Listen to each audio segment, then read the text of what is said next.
From zombie-themed Wild West campaigns and added multiplayer modes to metal dresses for your horse. From sprawling new areas of surreal beauty and storylines arguably better than the base game, to topless burlesque dancers in German-occupied Paris. From some of the most iconic and soul-crushing bosses in all of gaming to, well, everything offered on EA.com, DLC comes in many shapes and sizes. To some, it conjures the promise of another dive back into a favourite game, new worlds, new stories, new ways to play. For others, it means something a little more cynical. And no, I'm not going to stop bringing up horse armor. Let's take a closer look at what DLC started as and what it's become now. So what is it? Well, we all know it stands for downloadable content, but when we say DLC, we mean extra content for a game, generally added after release. My use of the word generally there is very important. It's not a new concept. People have been doing this since the 90s with Total Annihilation's regular content updates. It's certainly grown as a phenomenon though. I'd wager that about 90% of games you can think of probably have DLC already out or on the way. Alright, what's wrong with that? If you enjoyed a game and the studio releases extra content for it, that's great, right? Of course. But there's a reason why a lot of you are already familiar with some of the less than stellar examples I listed at the start. Not all DLC is created equal. It shouldn't all be the same. You're probably not going to be able to give Tetris a Shivering Isles-esque story expansion, but it should all be worth the money or time investment. I want to go over some different examples and types of DLCs, and show you all some problems with the way that some publishers go about creating and releasing them, but I also hope I can show that this isn't some Armageddon that'll destroy the world of gaming and bankrupt players for participating in the hobby. For the sake of simplicity and my own sanity while writing this video, I've split the DLCs I want to cover into 3 basic categories: story expansions, meaningful supplemental content, and arbitrary additions. The last one sounds harsh, but I don't necessarily mean arbitrary in a negative way. You'll see when we come to it. Now, I'm not much of an MMO player. I'm not an expert on MMOs in any way, shape or form, and I don't feel confident diving deep into that area, so I won't be covering any expansions or content from World of Warcraft, Elder Scrolls Online, Guild Wars 2, or any other MMO. If you're looking for MMO content from someone who does know what they're talking about, you should go and watch the taller, more handsome Josh. I also want to make it clear at this point that I'm going to draw an arbitrary line between DLCs and microtransactions. They're similar concepts, but I won't be talking too much about the latter. I know a fair bit of this content crosses over into the realm of microtransactions, and there are many microtransactions that would be considered DLCs, but I want that to be a separate discussion and possibly a separate video. So while I will bring up cosmetics and skins, I won't talk about loot boxes, purchasable game currencies, or pay-to-win items. And with that out of the way, let's get to what I will talk about. Story expansions are an extension or addition to the storyline of a game. They usually involve new maps or locations, but they don't always have to. Often they include new playable or supporting characters, as well as items, cosmetics, and mechanics. For me and many others, these are the gold standard of DLC. Potential hours of content, a reason to come back to worlds and characters you love, fresh mechanics to explore and master. It's no wonder that these kinds of DLCs are the most hyped, the most requested, and the most expensive. After all, they require the most work. True, there's already a game there to work with, so they don't have to build it all from scratch, but a lot goes into designing and creating new environments and enemies, writing and recording new lines of dialogue, programming new mechanics and interactions, and performing balance and bug testing, among a whole host of other things I'm not knowledgeable enough to list here. Now, you've seen some examples flashing across the screen while I've been talking, but let's go into some detail.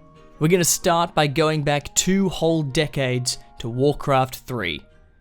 Reign of Chaos released in July 2002, its expansion The Frozen Throne released a year later in 2003, and the human race really has just been downhill since then. As the name of the category suggests, this expansion added a lot of new story. Reign of Chaos had 4 campaigns, 1 for each playable race. Frozen Throne added 3 more, so almost as much single-player story content as the base game had right off the bat. And the story itself is really good. We see the return of now iconic characters like Arthas, Illidan, Tyrande, Malfurion, Thrall, and Kael'thas, just to name a few. And not to spoil a 20-year-old game, but Arthas defeats Illidan in a duel and becomes the Lich King in some of the best cinematics in all of gaming. Consistently great story throughout, but it's not just the story that makes this expansion so good. They further the world building with the addition of Blood Elves, Naga, Draenei, and Pandaren. The Naga, in addition to featuring heavily in the story, actually serve as new recruitable and allied units in the campaign, and sometimes as foes. And that's not the end of the additions either. They added new neutral and faction heroes, new buildings, new units, including these absolute Chad spellbreakers for humans, which not only look better than every other unit in the game with their giant badass shields and twirly Thanos swords, but also have spell immunity. Oh yeah, and their basic attacks are ranged. Could I be any harder? Sorry.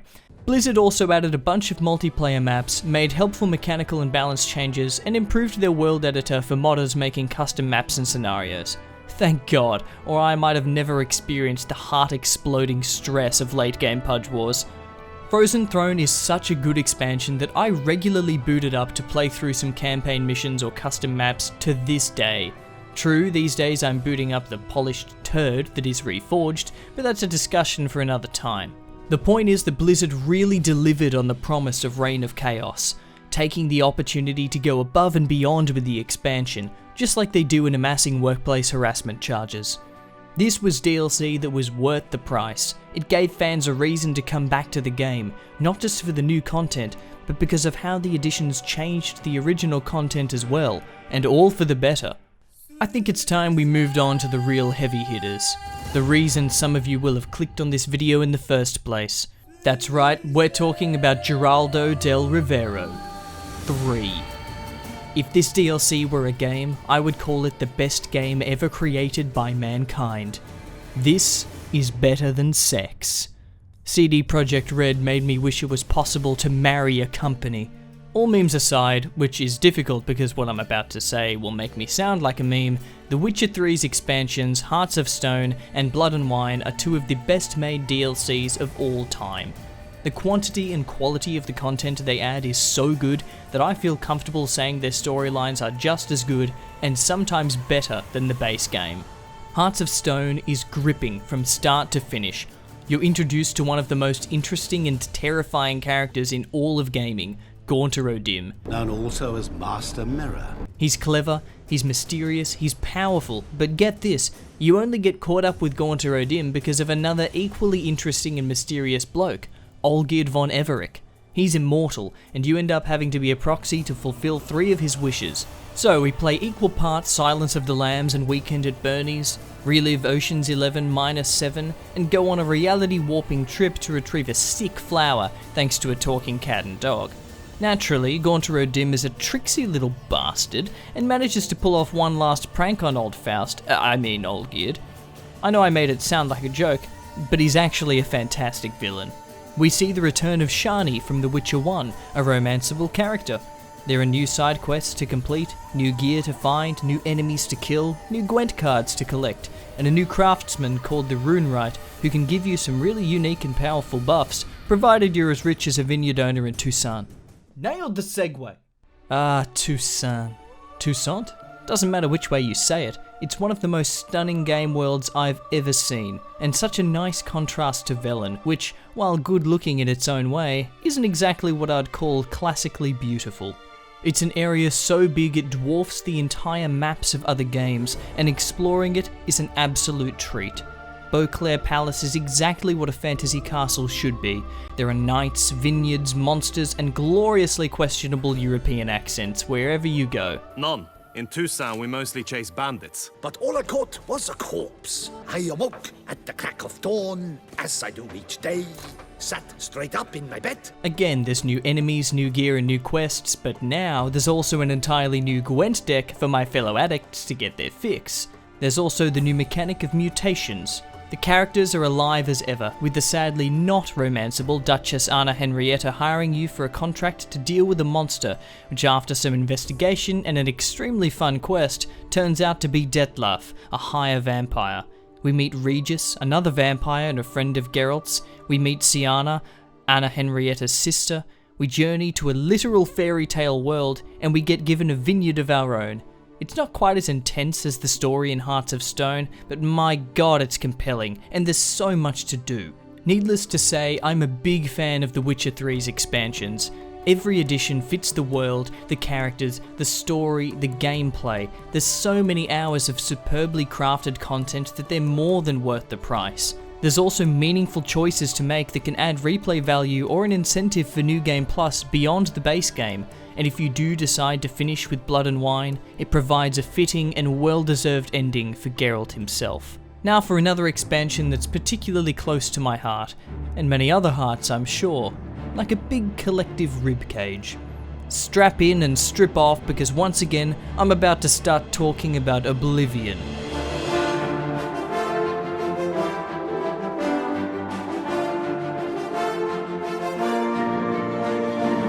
Shivering Isles is some of Oblivion's best content. Wes Johnson gets to be wackier than ever before as Sheogorath, the Daedric Prince of Madness. Isn't that a hoot? We get treated to a gorgeous cinematic transition, then we get to explore the 50-50 acid trip, psychedelic mania, and average winter England dementia that make up the Shivering Isles, after we've defeated the disturbing and badass Gatekeeper, of course. Sheogorath, in between his heated gamer moments about cheese for everyone! Wants you to help him stop Jiggalag and his Knights of Order from carrying out the Grey March, so he sends you across his plane of Oblivion to prepare defences, play a cruel and elaborate game of Mousetrap with a severely underleveled D&D party, and eventually kill and replace the ruler of either Mania or Dementia. Then we get the revelation that turned my world upside down as a kid, and sounds way cooler in the story than it turns out to be in gameplay. Sheogorath is Jiggalag. What? Yeah, you get to fight him, and he's just a big dude in pretty cool armor that spams lightning spells and whacks you with a big ass sword. That being said, exploring the Shivering Isles does feel tangibly different to exploring Cyrodiil, which is great because walking around the same 100 square feet of grassy forest can get real old real fast. There are new enemies to fight, such as Grummites, which look like Tim Burton had creative control over the love child of a goblin and a murloc, and Elytra, which look like Tim Burton had creative control over the love child of a crab and a praying mantis. There are new weapons like the boner-inducing Dawnfang/Duskfang, and new armor like this Golden Saint Drip.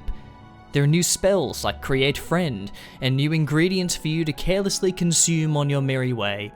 Of course, there's also a bunch of new side quests to pursue in Bliss and Crucible, like express shipping this guy directly to Murder Town on his own request. You really can spend just as much time here in the Shivering Isles as you can in Toussaint, and while it may not look as good, it's certainly stylistic, atmospheric, immersive. It really feels like an experience unique to and from Oblivion, and for its time could only exist as DLC. I haven't even mentioned yet that at the end of the main quest, you become Sheogorath. Sadly, this doesn't mean your character is now fully voiced by Wes Johnson, but it's a good start. This is another DLC that was well worth the price, and still is today. So I've taken up a lot of time talking about really good story expansions, but what makes them good? What makes an expansion worth the time, money, and effort? Obviously, new content is important. For RPGs, having an engaging story is always going to be a good hook. Come and see how this new chapter unfolds. But that's not generally enough. Clearly, other types of content matter too, or I wouldn't have spent so long talking about the new units, races, and buildings in Frozen Throne, or the new environments in Blood and Wine, or the new art style of Shivering Isles. You have to give players a good reason to come back to the game, and you have to make it feel fresh, give them that sense of wonder, intrigue, or motivation to explore, or they're not going to stay. The expansions I've talked about all passed that test with flying colours, and I'll briefly touch on some others too. Undead Nightmare adds an entire non-canon campaign to Red Dead Redemption, and completely shakes up the paradigm of the base game by introducing zombies. That's more than enough, but they also added 2 multiplayer modes as well, plenty of bang for your buck. The Ballad of Gay Tony is a standalone expansion for GTA 4, with a compelling story that wraps up some events from the base game, as well as adding new side jobs, new activities, new vehicles, and new weapons. Skyrim's third DLC, Dragonborn, adds an entirely new map, just like Shivering Isles, and features a whole slew of great extra quests, mechanics, items, and shouts. Diablo 2 Lord of Destruction added 2 new classes, a bunch of weapons and items to discover, a 5th act as a continuation to the story, and a ton of mechanical changes, including an expanded stash, Heraldric Cube recipes, runes, ethereal items, class-specific items, and some balance changes. There are plenty more that I could rattle off, but at this point I'm just repeating myself. All of these expansions are good, and though they might add similar types of content, the way in which those things are implemented are varied across them. So are all story expansions good? Well, they certainly take the most time, care, and resources to create, so they're probably more likely to be worth your money, but that's not always the case. Though that begs the question, what does make a bad story expansion? Azura's Wrath is a 2012 episodic action game published by Capcom, sometimes described as an interactive anime. Now, I've never played it, but if you have, I'm sure you know exactly what I'm about to say. Paid DLC for Azura's Wrath dropped just 3 months after the game released, bringing 4 new episodes to the game, including the game's true ending. Yeah, you heard that correctly. If you wanted to experience the true ending of the game, you had to pay to do so, on top of what you already paid for the game. True, it was only $7, but that's a bit of a slap in the face. There's an argument to be made that the game had a serviceable ending already, and that these extra episodes weren't strictly necessary, but the fact that they were marketed as having the true ending suggests that they were milking it just a little bit. To be honest, I don't know the full story because I haven't played the game, but there are plenty of people who have, who were outraged about this DLC model. Assassin's Creed has been a meme for a while now, and there are good reasons for that. The series has really gone off the deep end compared to what it started as, but that's not what I'm here to talk about. Valhalla, the latest entry, has 3 story expansions, and the verdict seems to be pretty similar for all of them. Much like the base game, they're too bloated with random, inconsequential content that ends up feeling repetitive and grindy. What's worse, it's pretty much the same content. The side activities haven't changed, so that fatigue you felt in the base game is only going to compound here. The new landscapes are pretty and fun to explore, but that's not enough by itself. What about the story? Well, they're all self-contained and have nothing to do with the main game, so it's actually a little hard to care. This adds another issue too. Just like in the base game, you can conduct raids in Wrath of the Druids to collect materials and to build up Dublin, but all of those materials are exclusive to the DLC. None of them are transferable to the base game or to other DLCs, so there's no meaningful change to the way you play the game. I think it's up for debate whether some of these issues are the fault of the base game design or the DLC, but they are issues nonetheless. Even IGN went lower than their customary 11 out of 10 for the expansions, so you know something's wrong. Spider-Man PS4 suffers from a similar problem. While the game isn't as bloated with meaningless side activities as Valhalla, the 3 expansions that make up The City That Never Sleeps are standalone experiences. You have to specifically load into Turf Wars or Black Cat Dating Sim to play through those stories. The storylines themselves are pretty compelling and provide some payoffs for setups in the main game. They also provide some new suits, which is always cool. Some of the activities, like new crimes, new enemy hideouts and side quests, are the right mix of fun, engaging and challenging, but others, like the screwball challenges, are frustrating, tonally strange, and make me want to kick a wall with a javelin under my toenail. And because they're standalone DLCs, it only takes a few hours for the world to feel empty, and then you have to switch back to the base game or another expansion. Overall, I enjoyed them and they contribute well to the story, but I think at $30 on release, there's not a whole lot of variety to be found. They also released really close to the base game, so some people might have been hesitant to spend more money. Azura's Wrath shows us that a sense of purpose is important. An expansion shouldn't exist to sell the ending of a game, nor should it feel like an afterthought or a cheap cash grab. I'm not necessarily saying that's what the true ending was, but that's how it made a lot of people feel. Valhalla's expansions show us that location and story aren't enough. There has to be impact, there has to be variance, and there has to be depth. DLC should shake up the gameplay, not keep it monotone. The City That Never Sleeps showed us that even with a meaningful addition to story and character, gameplay additions don't always work out. Sure, the screwball challenges are different, they're fresh, they're new, but they also suck the sweat from my balls. Cut! This was getting so predictable! I've rarely seen such a rage-inducing character. You'll probably notice that there are way more examples of good story expansions than there are for bad story expansions. That was always going to be the case. DLC like this is bigger, brings more content, and takes longer to develop than other DLCs, so even if one or multiple parts of a story expansion fall flat, there are usually plenty of other additions to make them worthwhile. It's only when an expansion fails on more fronts than it succeeds that it begins to take the piss.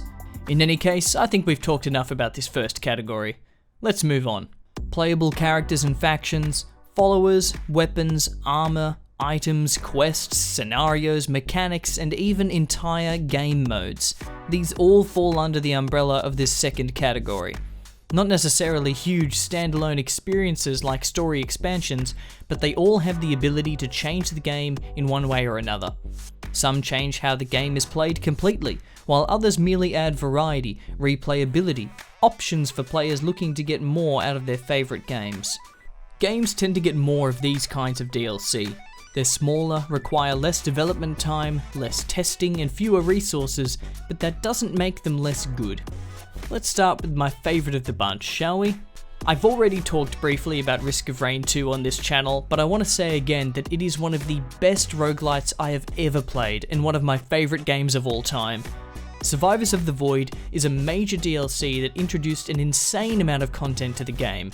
They added 2 new survivors, a whole new game mode, 3 new bosses, 11 new monsters, 5 new stages, and 41 new items.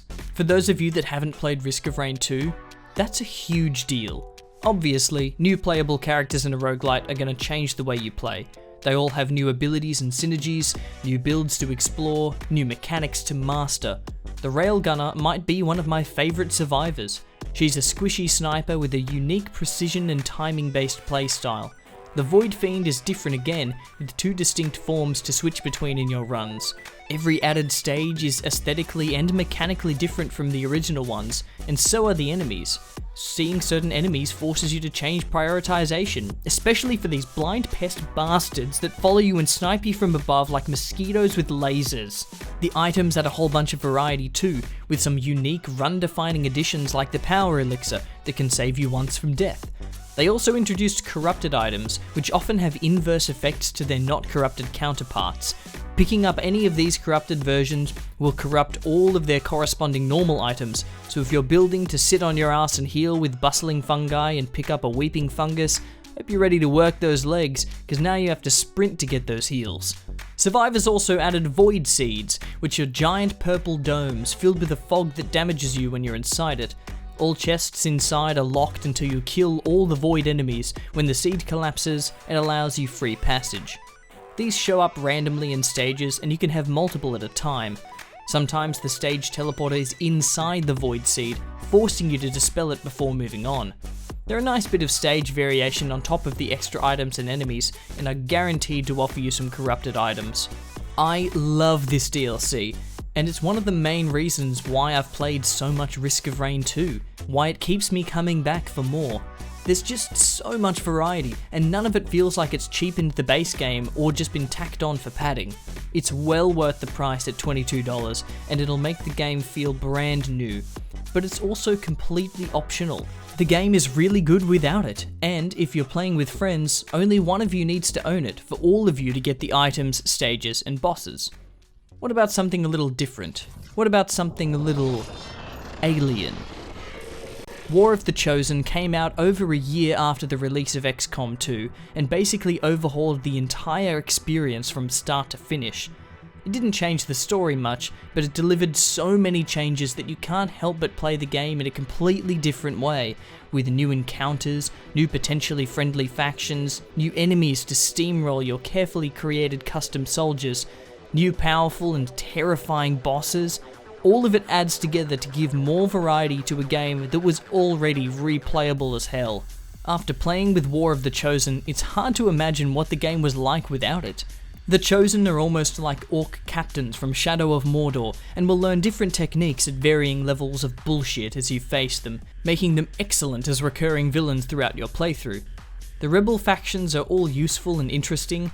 There's the stealth sniper reapers, the psionic templars, and the versatile badass skirmishers. There's a new fatigue system, meaning you have to consider the consequences when you try to take the same soldiers on multiple missions in a row. There's a soldier bonding system. There's zombies now. There's ability points to earn for buying skills for your squad and soldiers.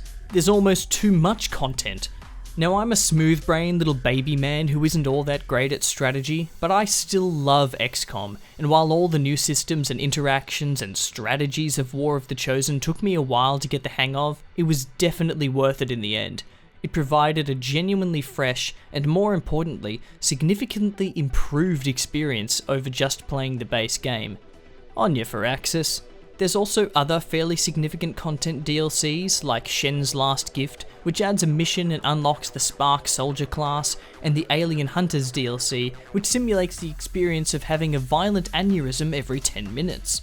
Needless to say, War of the Chosen goes above and beyond. Let's go back to the lush green pastures and revisit Cyrodiil for a spell. It's time to get spiritual.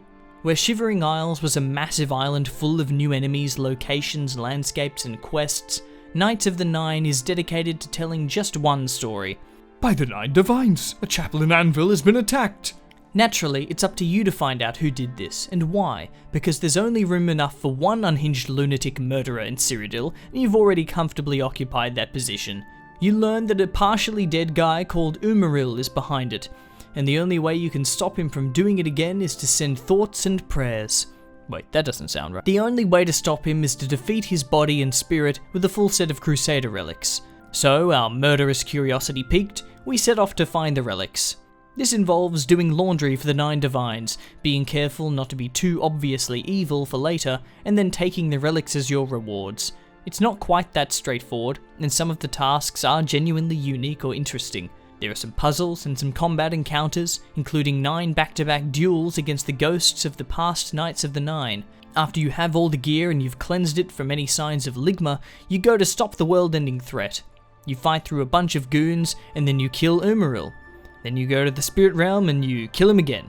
That's pretty much it for the story. Now technically, Knights of the Nine does add a new enemy type, the Auroran, who do look pretty cool, and there are a few new small environments to visit on your quest, and of course you collect the Crusader relics, but that's about where the content ends.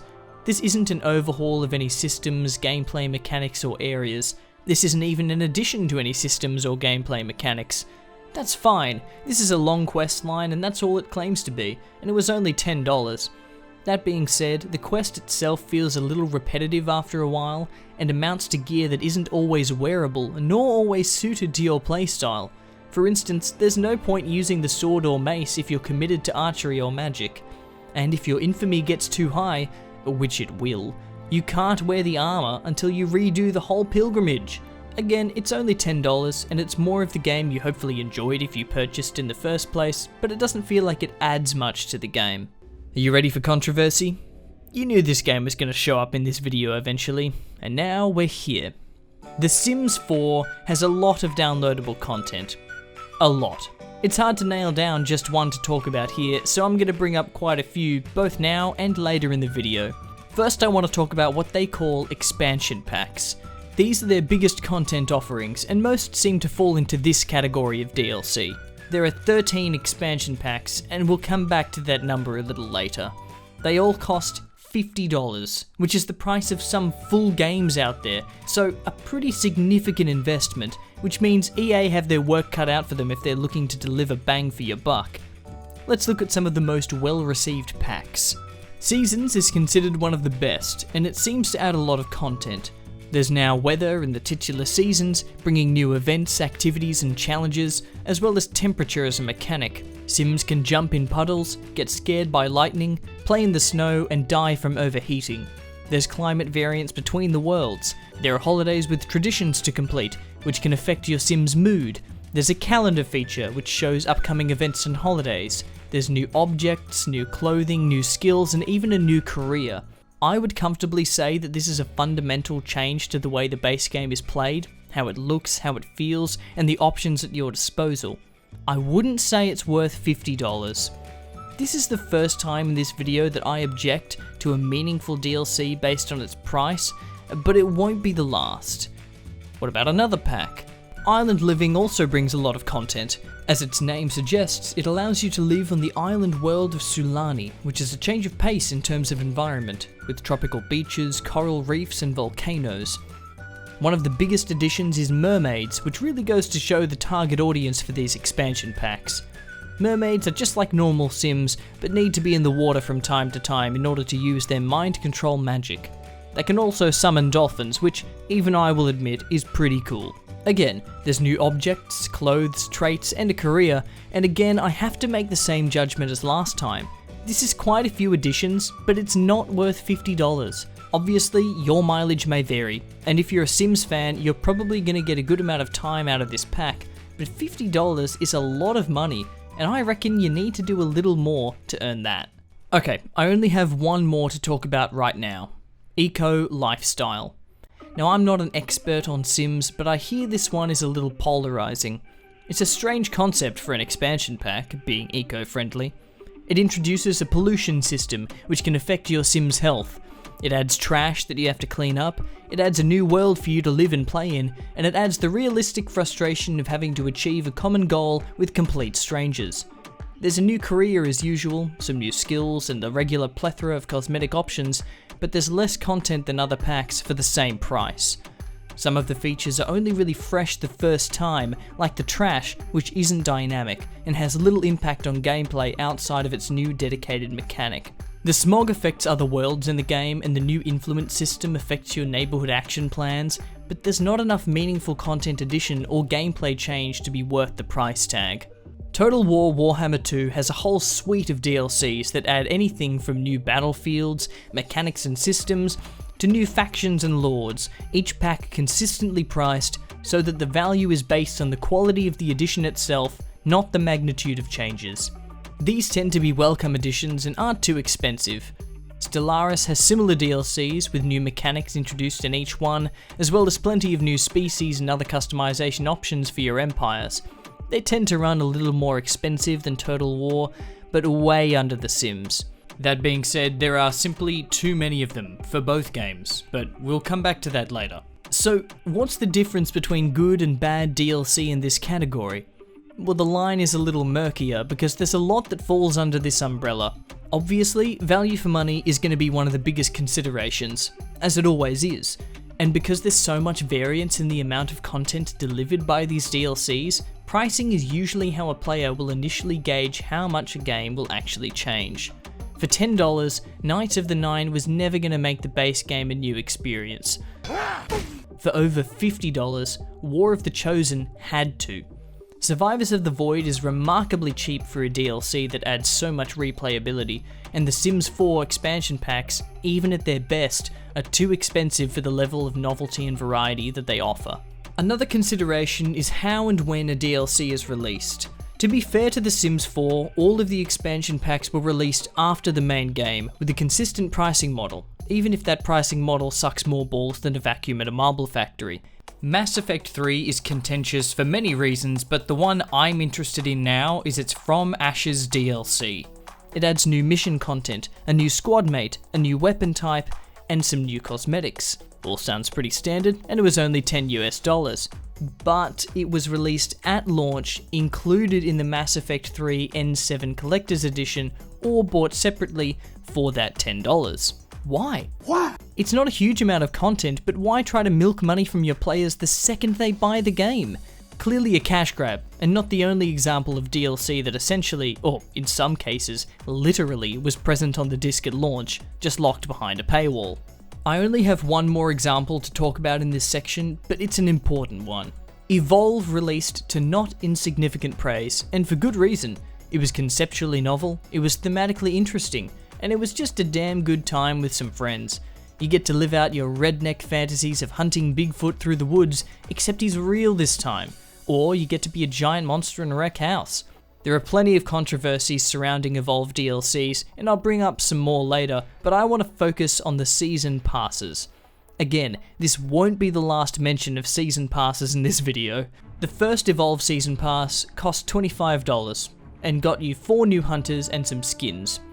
Right off the bat, that doesn't sound like much. There's no new game modes included in this season pass, and not a whole lot of unique content. Those familiar with Evolve might point out that there were other free updates released around this season pass which did include some more maps and monsters and such, but those had nothing to do with the season pass. So if that's all there is, and there are other cosmetic DLCs and monsters that you have to pay for that aren't included in the pass, why call it a season pass at all? It's a character bundle, not a season pass. That implies you're getting everything, or at least it should. It was also released alongside the base game, with a promise of future content when released, so people didn't really know what they were getting for their money in the first place. That's an awful practice, and rightfully caught them a lot of flack. The second season pass was a lot better. This time it gave you 4 new hunters, some new skins, and a new monster. See? They really learned from their mistakes. Okay, so they changed nothing, included basically nothing more, and didn't retroactively add anything to make the season pass name any more accurate, so surely it must be cheaper this time, right? Nope, still $25. What the fuck? The only reason either of these packages can be called season passes is because they got released gradually, and this new content was now part of a new season. So people that bought the first season pass on release are shit out of luck, because this is season 2, baby, and you need an entirely new season pass. This may sound really familiar to you in 2023, but in 2015, 2016, it was not normal. Merciful gods that Take-Two are, however. After the release of the second season pass, they reduced the price of the first to $15. The scope and totality of a game's DLC is important in public response. If a game intends to have hundreds of items available for purchase and download, even if they do offer some free items, it's important to develop a consistent pricing and delivery model that allows equal access and value for money. Evolve's DLCs were all over the place and showed a clear lack of respect for the people giving them money. The season passes were a joke. The content they did include was just as contentious as the content they didn't, but I think that's enough for this section. It's time to play dress up. Sadly, this is what some publishers see when they think of easy money. These are things like cosmetics, skins, flavor items, isolated locations, or NPCs. They give no material change to the gameplay, main mechanics, or story. They get a lot of flack in general, but they're not necessarily bad in and of themselves, and they're usually optional. The negative reputation is usually based on the amount released, the effort put into them, and how much is charged for content that would reasonably take little time to create and implement, especially when compared to the first 2 categories. So, let's get the obvious example out of the way. Oblivion Horse Armor is the quintessential Arbitrary edition, a DLC so laughably unnecessary and unwanted that it's been the poster child for bad content for over 15 years now. For only $2.50 and 500 in-game gold, you could deck your frighteningly realistic horse out with the finest steel or elven armor, giving it a +5 to its cool score. Okay, so it did actually double the health of your horse, but it didn't provide any damage mitigation like you might expect from, armor. So the problem here is twofold. 1, it costs actual money and in-game gold to get horse armor, and 2, it's functionally useless.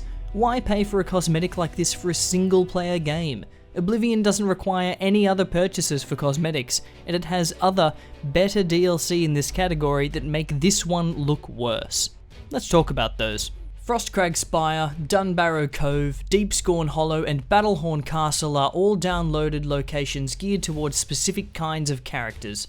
Frostcrag Spire has ingredients and stations for alchemy and spellcasters. Dunbarrow Cove is geared towards stealthy players, and so on and so forth. They're not huge, and they don't add much beyond the confines of their physical whereabouts, but they're fun to have as hideouts, and they have some cool stuff in them. The Orrery makes you a magical mechanic. The Spelltomes DLC doesn't add many spells of value, and Mehrunes Razor gives you a quest, which gives you a knife, which gives you more ways to murder innocent Wes Johnsons. Not much to write home about for these, but they're all welcome, if optional additions to Oblivion.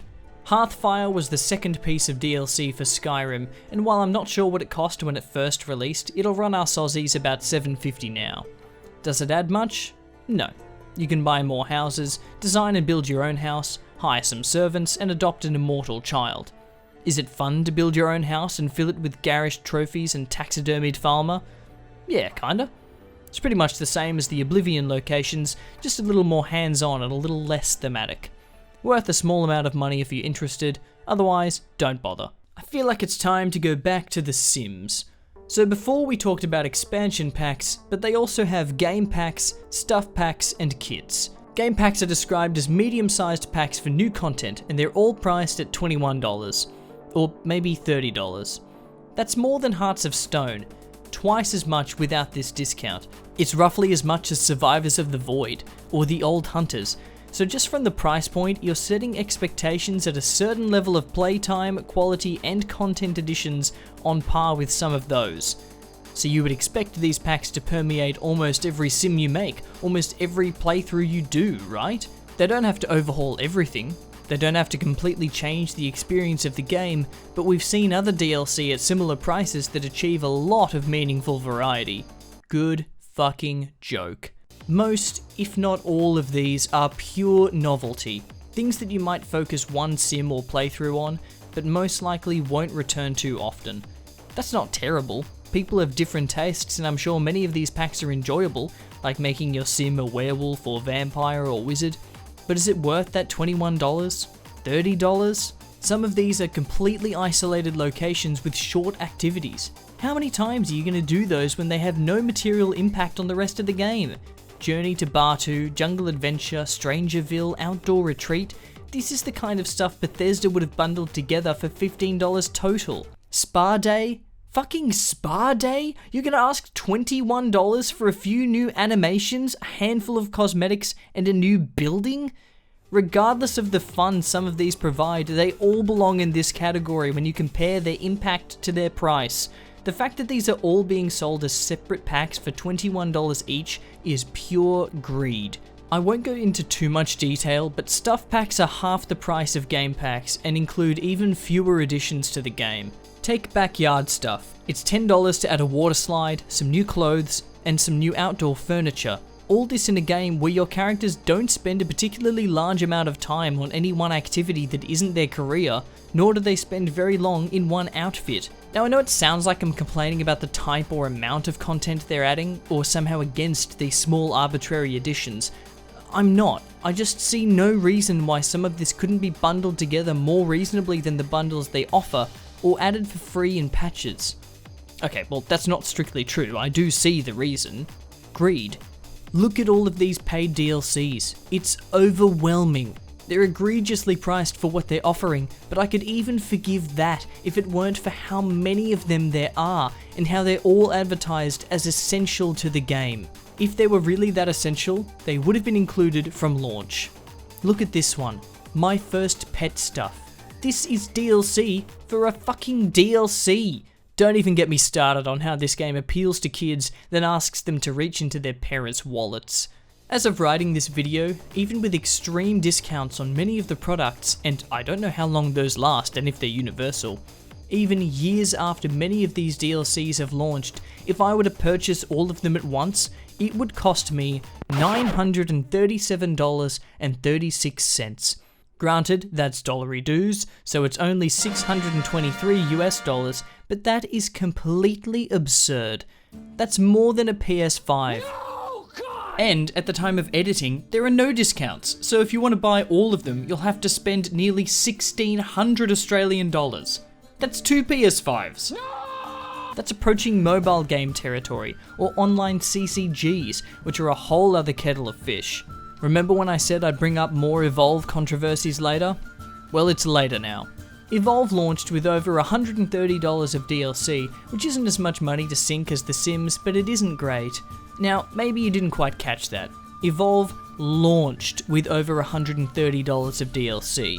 If you purchased this game on day one for $60, you would still have to spend over $100 more to get all of the content that shipped with the game on day fucking one. Now there are a lot of people out there who say that this is fine because it's optional content. You don't have to use those skins, you don't have to play as those hunters. To be perfectly frank, I think that's a terrible excuse, and it doesn't hold up to scrutiny. This point only makes any sense if the game is free. If you're selling skins and alternate characters for a free game, then I get that. You have to make money somehow. But if you're asking for $60 for your game, then you have the gall to ask for more money the second your players log in for the first time? That is next level greedy. Any amount of insisting that this content is optional or that it's to keep the game alive immediately falls flat when you see the total price tag. That's on top of a season pass. While it's not universally the case with Day 1 DLC, this case in particular shows that they developed content they always intended to hide behind a paywall, regardless of how much money they made on the sales of the game itself. Yes, the skins and eventual new monsters and hunters from season passes were optional, but so are new maps, and they were released for free. I also just don't like this argument in general for games that you've already paid for. Take Horse Armor. Yes, I'm bringing it up again. Horse Armor. It's optional too. It's essentially a cosmetic for a single player game. So why not make it earnable in-game? The answer is obvious. To make money. That was the philosophy for Todd Howard in 2006, and that was the philosophy for Take-Two in 2015. Why not make skins and hunters and monsters unlockable by playing the game? Well, that wouldn't make us as much money, obviously. We know players want to differentiate themselves cosmetically and experience variety in our game, so we can exploit that to make money off of our already invested player base. So I think I've made it pretty plain by now that this Arbitrary Editions category is the most ripe for exploitation. This is the category that most blurs the line between DLCs and microtransactions. In fact, many of the things I've already listed could very easily be considered microtransactions. I've just arbitrarily decided to include them because of the games they're in, and because they're not quite as predatory or infinitely purchasable as other microtransactions. Many publishers use these kinds of DLCs as a way to flood their games with more ways to make money, all under this immunity-granting banner of optional content. Obviously, as I've pointed out, they're not all bad. Some can provide a bit of entertainment, and at their best they can serve as a cherry on top of the ice cream sundae that is a well-crafted game. But just like the other two categories, it's the pricing and value for money that plays a big part in determining the quality of these DLCs. Let me give you another example. Rocksmith 2014 from Ubisoft. No surprises there. Another example of predatory DLC pricing and artificial sectioning of content. They released individual songs for $3 and song packs for more, with the cost per song going down with the amount in each pack. If you wanted to purchase every song, it would cost over $970. And I'm pretty sure that's USD, so that's nearly 1,500 Australian, just to get all the songs in a game about playing songs on guitar or bass. That's fucked. And these songs are significantly less optional than skins in another game. There are other examples of exorbitant and excessive amounts of arbitrary DLC ending up in hundreds or even thousands of dollars needed to purchase all the content, but we've gone over enough. This is, in my opinion, one of, if not the worst practice in the release of DLC. If the content was meaningful, or it took a lot of time and effort to create, resulting in a genuinely large amount of good content, I wouldn't be this mad, but it barely ever is. It makes it really easy to compare these DLCs to expansion packs, even when, like in the case of Evolve, even if you spend the maximum amount of money and purchase all of the available items, you still won't get as much content as you would with a one-off purchase like Blood and Wine or Frozen Wilds. Now I know that's a safe statement to make. Expansions are better than skins, no shit. What I'm really saying is you can tell how much a company respects the time and money of their player base by how much they price these two kinds of DLCs. I find it lazy for companies to push out paid cosmetics over and over. If you wanted to earn that money, you should have made something worthwhile. It's the same reason that I earlier claimed that Shivering Isles earned its $30, and Dawn of Ragnarok might not necessarily have earned its $60. It also feels like they're getting away with this a lot more often than they used to. If Blizzard had tried to release 50 DLC skins for Warcraft 3 in 2003, they would have become a laughingstock a lot sooner than they did. But now, and I'm sorry to keep using AC Valhalla as an example, you go to the store page and it's nearly as bad as The Sims. There's a bunch of arbitrary content here too, and microtransactions. You can purchase different versions of the game for various ridiculous prices just to get tiny content packs included, or the third story expansion for some reason. You can even get a season pass. Let's talk about that. The season pass for AC Valhalla is $60. It includes a new quest, the Wrath of the Druids expansion, and the Siege of Paris expansion. It does not include the new Dawn of Ragnarok expansion. You still have to pay the price of another entire game to get that. Now, you are strictly saving money by purchasing the Season Pass as opposed to the individual items, but that's by their own design, and that might not always be the case. This is a common theme for Season Passes, and it's how they make money in the first place. Take a game that releases with a Season Pass. Maybe it's a pre-order bonus, maybe you can just purchase it alongside the game. The point is, the Season Pass is there as a promise that you will receive a certain amount of content for your investment when it releases. The obvious first question is, what if the content isn't good or isn't worth the money? Too bad, you've already bought it. If you see a DLC release, you look into it and you decide to purchase it after there's already information out online about it, then that sort of becomes your responsibility because you chose to spend your money on a particular piece of content. With the Season Pass, if you purchase it at launch, then that's a gamble. That's still on you as a consumer, but it's way more scummy for the people taking your money to then turn around and hand you a load of rubbish. It's just like pre-ordering a game. So often these things end with people paying a much higher price than normal just to receive a subpar product. Season passes exist to be bought. Duh. They're supposed to be the most enticing offering because they supposedly grant you the most value, but some studios use this as a way to shield you content you otherwise would have never purchased. Sure, some of the inclusions in a Season Pass can be genuinely good, but you can't know that if you purchase it at launch. I'm perfectly fine with some Season Passes after the fact, when you know that you're getting what you want to pay for, but I think it's another money-hungry, cash-grabbing tactic to release Season Passes at the launch of a game, especially if they don't include all the DLCs. You shouldn't have to pay for a Season Pass, then pay for more content. I'm not really a fan of Season Passes as a whole. I'm not an expert on DLC. I'm not a game developer, I'm not a marketer, but it's pretty easy to see that the sheer volume of DLC has really amped up over the last 15 years or so. I think I'm done talking about horses, by the way, so you don't have to worry about that. I touched on it earlier, but I think we can all agree that if DLC had begun as it exists now, it wouldn't have survived. Studios have been pushing the envelope when it comes to what consumers will and won't accept in terms of monetization, especially in this nebulous field that crosses over so heavily with microtransactions. Some studios got away with high prices and low effort, which shows other studios that they can too. The cycle continues and continues, and eventually we wind up with The Sims. I know I've dedicated a lot of time in this video to talking about The Sims, but I think it's a really important example. I like The Sims 4. I do. I think it's an enjoyable game and it's a really accessible game. I know plenty of people that aren't really gamers who love The Sims, and I'm sure you know people like that too. With so many DLCs for such high prices, the argument is always that if people are willing to pay for it and they enjoy the content, then it's no harm, no foul. I disagree. It's great that people get enjoyment out of these packs, but they shouldn't be milked out of so much of their hard-earned cash just to do so. There's no rule or law that says EA has to charge so much for reskinned furniture and a few new clothing models. They could charge lower prices if they wanted, but they don't, because the player base has shown they're willing to pay these ridiculous prices, but more importantly, there was never an option not to. I'm not talking about the option not to buy the content, I'm talking about waiting for price drops, purchasing from cheaper retailers. That cannot happen, because EA will never give it the chance to. Make no mistake, I'm not blaming consumers, I'm blaming the people who set the prices in the first place, forcing consumers to accept it or walk away.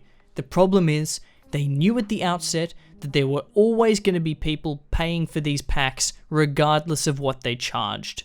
There are a lot of people who lay the blame on gamers for accepting the rise of expensive arbitrary DLC and for somehow letting these things slide. Well, that's bullshit, because I see a ton of outrage about it online. This isn't the first video on YouTube complaining about shitty DLC, and it won't be the last. There's heaps of DLC that gets outraged thrown at it from all sides and it still makes money. As I said, there will always be a buyer. No matter how small or silly or optional a DLC is, someone will buy it, and studios have learned that over time. That gives them free rein to create whatever dumb bullshit they want and ask too much for it. That being said, I don't subscribe to the notion that this is where all DLC is headed. While you can make money from these exploitative strategies, it usually nets you a lot of backlash and a drop in public image. Plus, it only takes a bit of research to see that plenty of fairly priced expansion packs and meaningful content additions have been released lately. Burning Shores, Sunbreak, The Ancient Gods, Iki Island, as well as some I've already talked about. Then there's Phantom Liberty and Shadow of the Erdtree releasing soon as well. At the end of the day, only you can decide whether you've got enough enjoyment out of a DLC to be worth the time and money you put into it.